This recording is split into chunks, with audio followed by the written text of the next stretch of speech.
இந்த போலி பட்டா என்ற வார்த்தை அவைக்குள் நீக்கப்படுகிறது.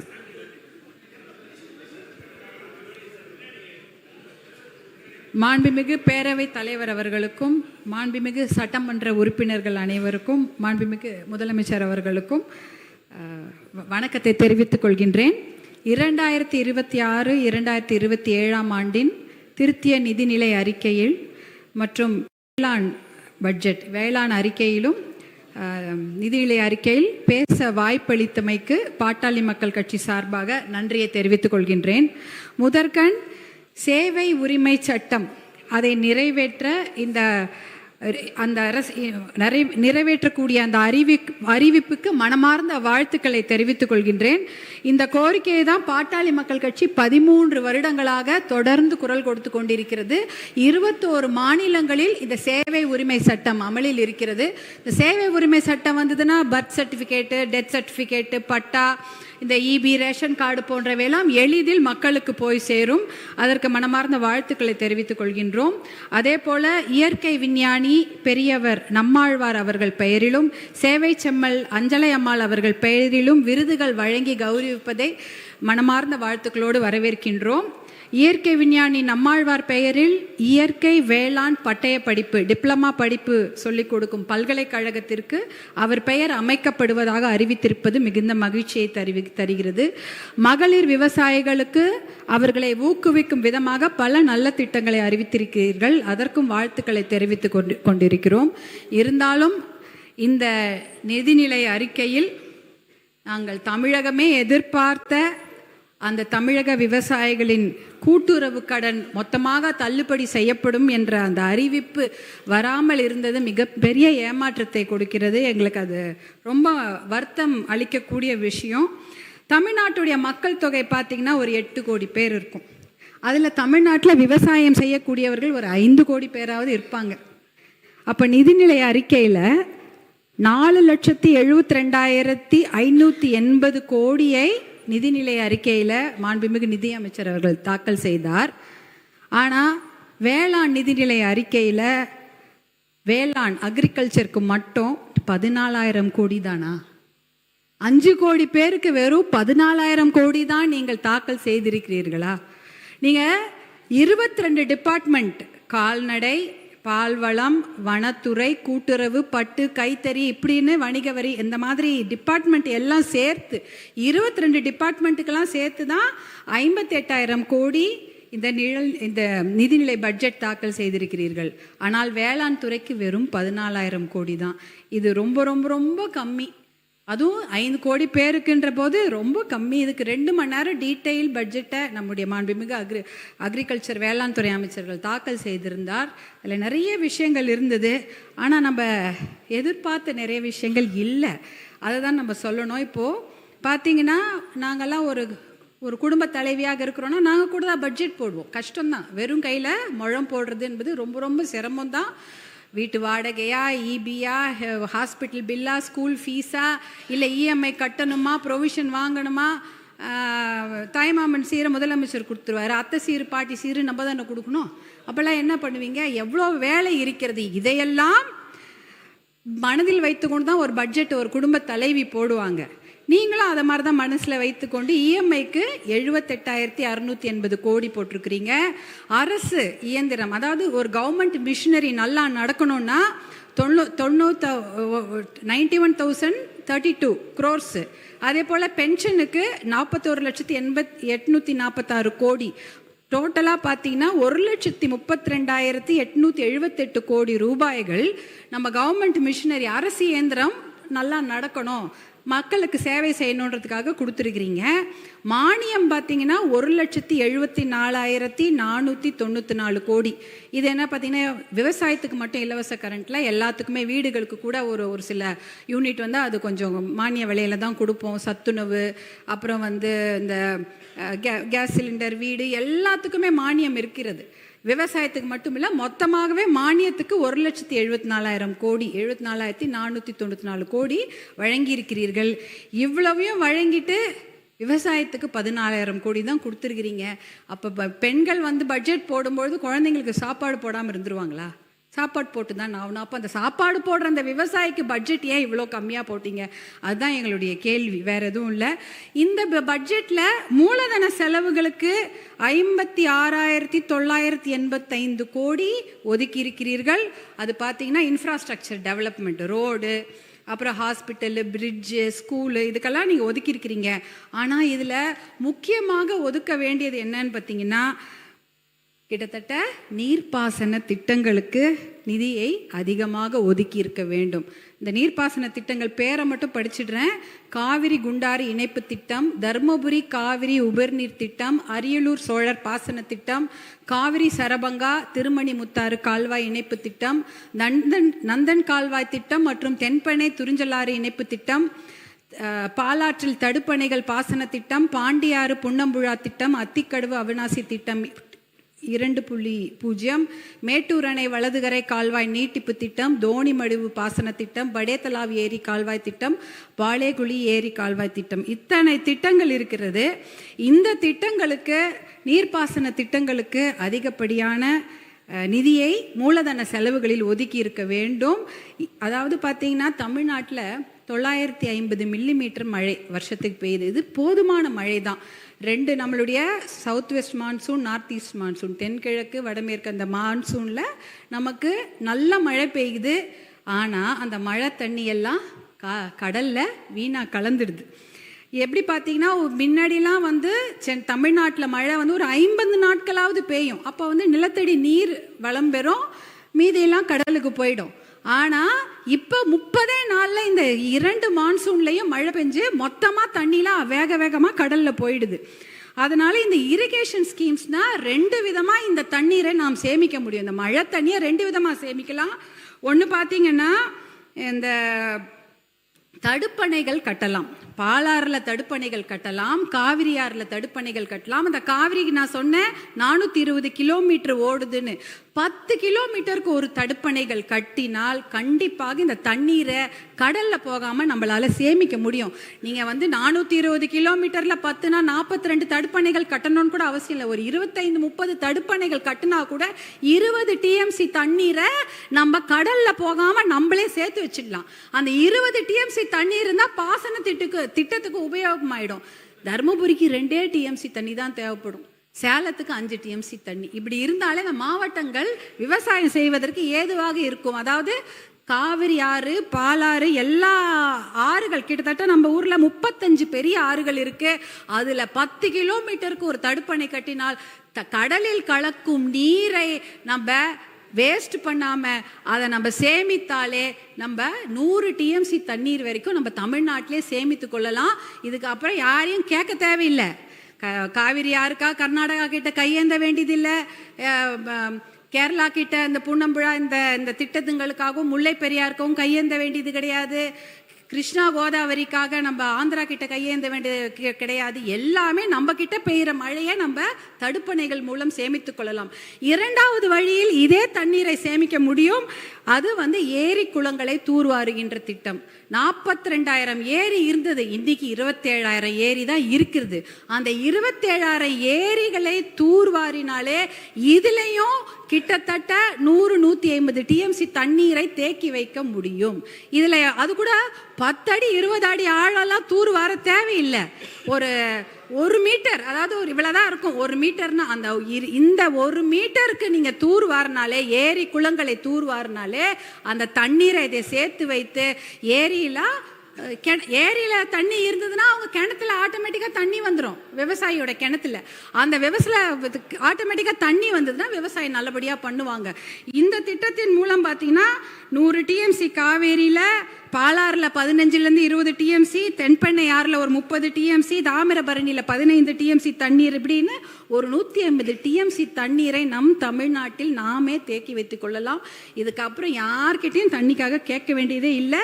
கிரவுண்ட் ரீசார்ஜ் ஆகிடும், ஏரி குளங்களில் தண்ணி இருக்கும். ஆனால் இந்த திட்டங்கள் அந்த வேளாண் பட்ஜெட்டில் இருக்கும் என்று நான் எதிர்பார்த்தேன். அந்த திட்டங்களுக்கான நிதி ஒதுக்கீடு ரொம்ப ரொம்ப கம்மியாக இருந்தது. அதை 1% தான் செய்ய முடியும். இந்த திட்டங்களில் நிதி ஒதுக்கீடு பண்ணி தான் 1% தான் அந்த நிதி ஒதுக்கீடுக்கு அந்த வேலைகளை செய்ய முடியும். அதே சமயம் இந்த சமயம் பார்த்தீங்கன்னா கிரவுண்டு ரீசார்ஜும் ஆகாது. ஏரி பாசனம் இல்லை, ஆற்று பாசனம் இல்லை, மழை தண்ணியும் வேகமாக கடலில் போயிடுது.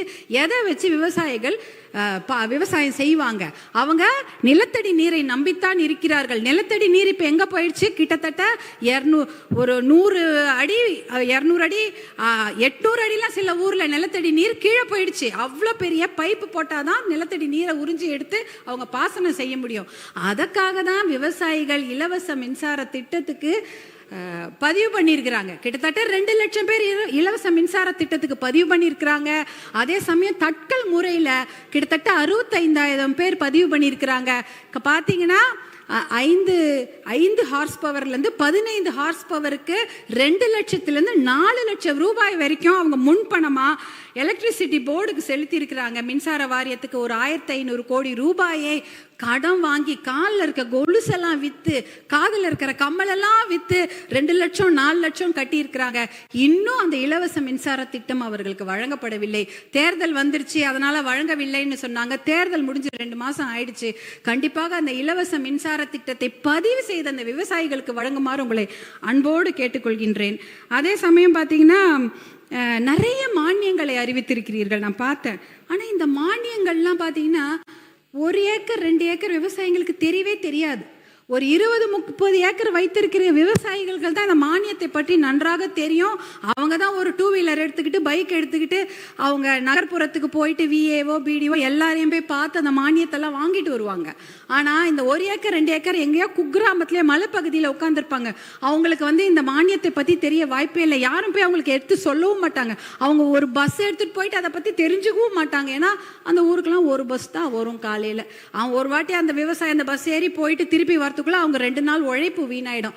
அந்த ஊருக்கெல்லாம் எனக்கு தெரிஞ்சு 108 ஆம்புலன்ஸாக எப்போ கூப்பிட்டாலும் வரும். அதுவும் மருத்துவர் அன்புமணி அவர்கள் கொண்டு வந்த திட்டம் தான். இல்லைனா பஸ்ஸே கிடையாது. பாதி ஊருக்கு பஸ் வர்றது கிடையாது.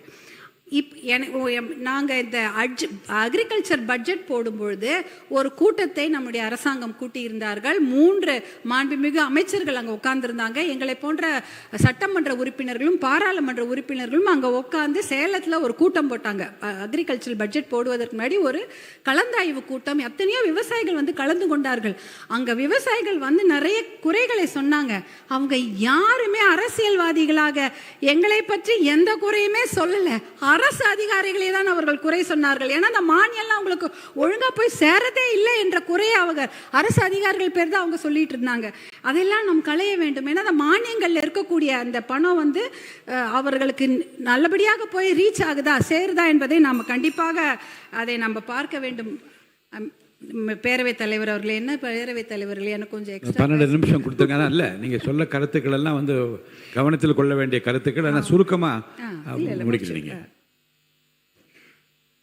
அப்போ இப்போ இதுதான் விவசாயத்துக்கு நாம் கொடுக்க வேண்டிய முக்கியத்துவம். அதற்கு ஒரு முதல் மரியாதை கொடுத்து பட்ஜெட் போட வேண்டும் என்று அன்போடு கேட்டுக்கொள்கின்றேன். அடுத்தது விவசாயம் எவ்வளோ முக்கியமோ அதே போல் மனித வளம் ரொம்ப ரொம்ப முக்கியம். தமிழ்நாட்டை பொறுத்தவரை வேலை வாய்ப்புக்கான அறிவிப்புகள் நிறைய இருக்கும் என்று எதிர்பார்த்தோம். இப்போ பார்த்தீங்கன்னா அண்ணல் அம்பேத்கர், அப்புறம் தந்தை பெரியார், சமூக நீதி போராளி மருத்துவர் ஐயா போன்றவர்கள்லாம் எத்தனையோ போராட்டங்களை சந்தித்து ஜெயிலுக்கெல்லாம் போயிட்டு எத்தனையோ சமூக நீதியை பெற்றுக் கொடுத்தார்கள். அதனால் நிறைய பேர் நல்லா படிக்கிறாங்க. ஆனால் அவங்களுக்கெல்லாம் வேலை இல்லை. லட்சக்கணக்கான இளைஞர்கள் படித்து விட்டு வெளியில் வருகிறாங்க. அவங்களாம் எதிர்பார்ப்பது அரசு வேலை தான். அரசு வேலையில் பார்த்தீங்கன்னா டிஎன்பிஎஸ்சி, டிஆர்பி, அதாவது டீச்சர் ரெக்ரூட்மெண்ட் போர்டு இருக்குது, மெடிக்கல் ரெக்ரூட்மெண்ட் போர்டு இருக்குது, தமிழ்நாடு அரசு பணியாளர் தேர்வாணையம் இருக்கிறது, யூனிஃபார்ம்டு சர்வீஸ் எக்ஸாம், சீருடை பணியாளர் தேர்வாணையம், இத்தனை இருக்கிறது. இந்த எக்ஸாம்லாம் எத்தனையோ பேர், ஒரு 3000 போஸ்ட்டுக்கு 30 லட்சம் பேர் எழுதுறாங்க. எழுதிட்டு என்னன்னா 10 வருஷமா அந்த எக்ஸாம் எழுதுறாங்க, பாஸ் பண்றாங்க, அப்புறமா உங்களுக்கு வேலை கிடைக்கிறது இல்லை.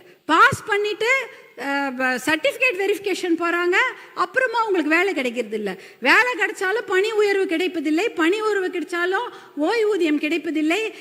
இது மாதிரி எத்தனையோ குறைகள். அந்த பார்த்தீங்கன்னா இந்த மருத்துவமாக இருக்கட்டும், கல்வித்துறையாக இருக்கட்டும், காவல்துறையாக இருக்கட்டும், மின்சாரத்துறையாக இருக்கட்டும், நகராட்சி, வனத்துறை, எல்லாவற்றிலும் தேர்வு எழுதிவிட்டோ பணி நிலைப்பு இல்லாமையோ எத்தனையோ பேர் கஷ்டப்பட்டு கொண்டிருக்கிறார்கள். இதெல்லாம் பார்க்கும்போது அரசு வேலை என்பது அவர்களுக்கு காணல் நீராக தான் இருக்கிறது.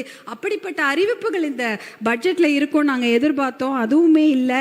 எத்தனையோ பேர் பார்த்தீங்கன்னா, நான் இந்த ஒரு அரசாணை மட்டும் நான் சொல்லிடுறேன் பேரவைத் தலைவர்களே. அரசாணை 152 ஜிஓ 152 பார்த்தீங்கன்னா, சென்னை மாநகராட்சி தவிர மிச்சம் இருக்கக்கூடிய 20 மாநகராட்சியில் பணிகளே கிடையாது, அந்த பணிகளை எல்லாம் ஒப்பந்ததாருக்கு கொடுத்துடலாம் அப்படின்ற ஒரு ஜிஓ போட்டிருக்கிறாங்க. அதே போல் ஜிஓ 139 479 பேரூராட்சிகளில் அவுட் சோர்சிங் மூலமாக தான் பணி எடுக்க முடியும்னு ஒரு ஜிஓ இருக்கிறது. அதாவது துப்புரவு பணியாளர், ஓட்டுநர், வரி வசூலிப்பாளர், பாதுகாவலர்கள் என்ற நிரந்தர பணியிடங்கள்லாம் ஒரே இந்த ஜிஓலே ஒழிக்கப்பட்டுச்சு. 35,000 அரசு பணியிடங்கள் காலியாகி இன்னைக்கு 3,417 அரசு பணியிடங்கள் மட்டும்தான் இருக்குது. இதுலேயே 12,000 வேலையும் இந்த இதில் ஒழிக்கப்பட்டுச்சு. கிட்டத்தட்ட 50,000 வேலை இந்த ஒரு 2 ஜிஓல போயிடுச்சு. அரசு வேலை, அரசு உயர்கல்வி நிறுவனங்கள், சுகாதாரத்துறை, ஊரக வளர்ச்சித்துறை, மின்சார வாரியம்ல டி பிரிவு பணியிடங்களும் அவுட் சோர்சிங் மூலமாக தான் போகுது. அப்படின்னா அவுட் சோர்சிங்னா குத்தகை மூலமாக ஒரு மனிதவள நிறுவனங்களே அந்த வேலையை எடுத்து செய்யலாம். ஆனால் அவங்களுக்கு அரசாங்கம் தான் அவங்களுக்கு பணி கொடுக்குறாங்க. அவங்க வேலையாட்களை அமர்த்தி அந்த வேலை வாங்கி கொள்ளலாம். இதில் பார்த்தீங்கன்னா இந்த கான்ட்ராக்ட் ஒப்பந்த தொழிலாளர்கள் சந்திக்கும் இன்னல்கள் ஏராளம். பார்த்தீங்கன்னா இதில் உழைப்பு சுரண்டப்படுகிறது, ஊதியம் சுரண்டப்படுகிறது, மனித உரிமை மீறல் இருக்கிறது, சமூக நீதி, இடஒதுக்கீடு இடமே கிடையாது. இந்த அவுட் சோர்சிங் முறையை கண்டிப்பாக ஒழித்து விட்டு, ஏன் தெரியுங்களா, 100 கோடி ரூபாவோ 150 கோடி ரூபாவோ அந்த நிறுவனங்களுக்கு கொடுத்தீங்கன்னா 12 கோடி ரூபாய் மட்டும்தான் அவங்க சம்பளமாக கொடுக்குறாங்க. மிச்சம் 140 கோடி ரூபாய் என்ன ஃபினாயில் வாங்குறதுக்கும் தொடப்பம் வாங்குறதுக்குமா யூஸ் பண்ணிக்கிறாங்க. அப்போ என்ன, அது அட்மினிஸ்ட்ரேஷன் சார்ஜஸ்ன்னு சொல்கிறாங்க. இதெல்லாம் ஒழிச்சிட்டா தான் இடஒதுக்கீடு பாதுகாக்கப்படும், மனித உரிமை மீறலை நம்ம குறைக்கலாம். அதே போல் நீங்கள் பார்த்தீங்கன்னா அடுத்தது டெம்பரரி தற்காலிக பணியிடங்கள். அந்த தற்காலிக பணியிடங்களில் 5 வருஷம் பணியாற்றினா அவங்களுக்கு நிரந்தர பணியிடமாக ஆக்கி கொடுக்க வேண்டும். இன்னொரு சொல்யூஷன் இருக்குது. தனியார் நிறுவனங்களில் 80% உள்ளூர் இளைஞர்களுக்கு வேலை வாய்ப்பு கொடுக்க வேண்டும் என்ற ஒரு பாலிசி டிசிஷன் சட்டத்தை கொண்டு வந்தால் கண்டிப்பாக அரசு வேலை இல்லைன்னு ஆகிப்போச்சு. அட்லீஸ்ட் தனியார் வேலையிலாவது அவங்களுக்கு ஒரு முன்னுரிமை கிடைக்கும். இந்த பாலிசி டிசிஷன் பார்த்தீங்கன்னா ஆந்திரா, கர்நாடகா, குஜராத், மகாராஷ்டிரா, ஹரியானாலாம் எடுத்திருக்கிறாங்க. அந்த பாலிசி டிசிஷனுக்கு எந்த ஒரு செலவுமே கிடையாது. ஒரு சட்டத்தை போட்டால் கண்டிப்பாக 80% இளைஞர்களுக்கு தனியார் நிறுவனங்களில் வேலை கிடைக்கும். இது ஒரு சொல்யூஷனாக நாங்கள் சொல்கிறோம். இதை மாற்றம் அப்படின்னு சொல்லிட்டு தான் எல்லாருமே ஆட்சிக்கு வந்திருக்கிறாங்க. இப்படிப்பட்ட ஒரு மாற்றத்தை கொடுக்க வேண்டும் என்பதற்காக தான் 2004 மருத்துவர் அன்புமணி அவர்கள் சுகாதாரத்துறை அமைச்சராக பொறுப்பேற்ற போது நிறைய முன்னேற்றமான திட்டங்களை கொண்டு வந்திருக்கிறாரு. அவர் அதற்காக 4 இன்டர்நேஷனல் அவார்ட்லாம் வாங்கினார். ஒரு மாற்றத்தை கொடுக்க வேணும், சிஸ்டத்தை மாற்றணும்னா அது மிகப்பெரிய சிக்கல், மிகப்பெரிய போராட்டம் என்பது நான் கண்கூடாக பார்த்துருக்கிறேன். மிகப்பெரிய ஒரு டொபாக்கோ மாஃபியாவை எதிர்த்து தான் அவர் போராடினார். அதற்காக அவருக்கு விருதுகள்லாம் கிடைச்சது. ஸ்டாண்டிங் ஓவேஷன்ல அமெரிக்காவில் கொடுத்தாங்க. அதே போல யுனைடெட் நேஷன்ஸ்ல WHO அவார்டு 2 வாங்கியிருக்கிறார் மருத்துவர் அன்புமணி. எதற்காக?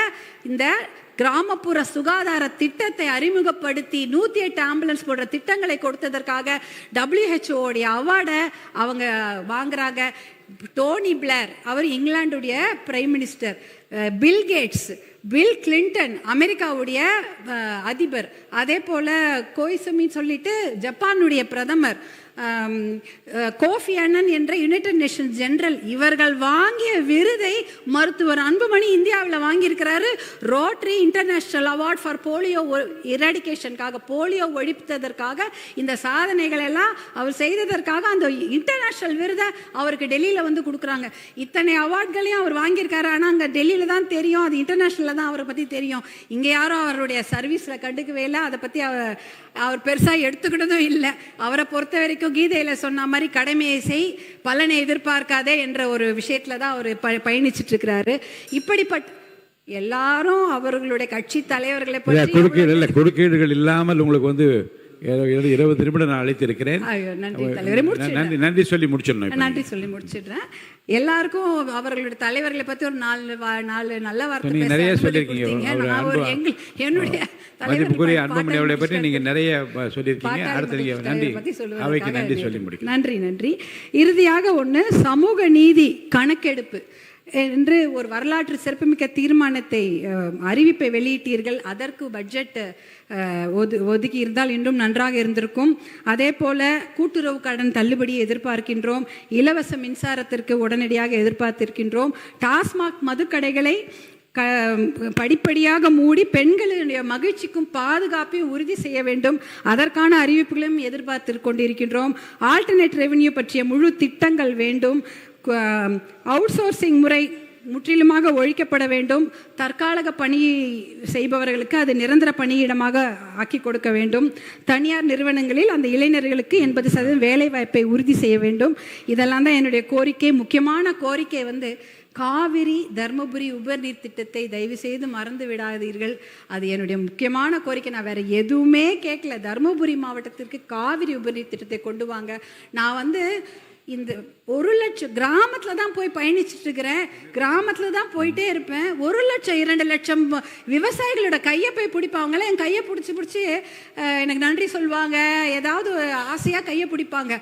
அந்த கை எப்படி இருக்குமா தெரியுமா இருக்கும் தலைவர்கள் அப்படி கரடு முரடா ரஃப்பாக கரம்பு காய்ச்சி போய் காயம் போயிருக்கும் அந்த கை. ஏன்னா அவங்க சேர் சகதியில் மட்டும் இல்லை, பாறையில் வேலை செய்கிறாங்க.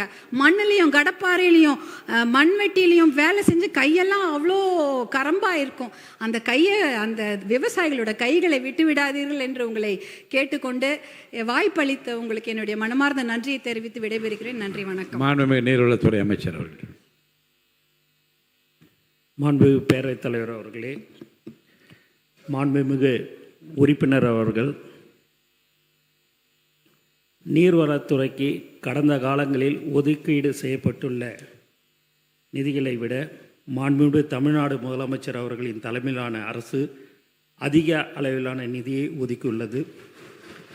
மேலும் ஏரி குளங்களை தனியார் பங்களிப்புடன் தூர்வாரும் பொருட்டு தனியாக அரசாணை பிறப்பிக்கப்பட்டுள்ளது. சென்னையில் அடையாறு, கூவம், வேளச்சேரி ஏரி, நாராயணபுரம் ஏரி ஆகியவற்றை தூர்வாரும் பணி தனியார் பங்களிப்புடன் தொடங்கப்பட்டுள்ளது. தமிழ்நாட்டில் ஊரக வளர்ச்சித்துறையில் உள்ள 22,000 ஏரிகளும் நீர்வளத்துறையில் உள்ள 14,000 ஏரிகளும் தூர்வார நடவடிக்கை எடுக்கப்பட்டுள்ளது. மேலும் மாண்புமிகு உறுப்பினர், என்னுடைய அலுவலகத்துக்கு நீங்களும் உங்களுடைய பாட்டாளி மக்கள் கட்சி தலைவர் வந்திருந்தீங்க. அதை நீங்கள் எல்லாமே மனுவாகவே கொடுத்துருந்தீங்க. ஒரு 2 மணி நேரம் நீங்களும் நானும் எல்லாமே டிஸ்கஷன் பண்ணோம். உங்களை பொறுத்த வரைக்கும் தருமபுரி மாவட்டம் எங்களுக்கும் தான் மாவட்டம். கண்டிப்பாக அந்த விவசாயிகளின் உடைய கோரிக்கைகள் அனைத்தும் நிறைவேற்றப்படும். நீங்கள் ஏன்னா அந்த நீர்வளத்துறைக்கு எப்படியெல்லாம் நீங்கள் சில அட்வைஸ்லாம் பண்ணீங்க. அது சம்பந்தப்பட்ட அதிகாரிகளோடும் கலந்து பேசி மாண்புமிகு முதலமைச்சருடைய கவனத்துக்கு எடுத்து செல்லப்பட்டு மிக விரைவில் நீங்கள் கேட்ட அனைத்து திட்டங்களையும் தருமபுரி மாவட்டத்துக்கு செய்து தரப்படும் என்பதை இந்த அவையில் தெரிவித்துக் கொள்கிறேன். நன்றி. மாண்புமிகு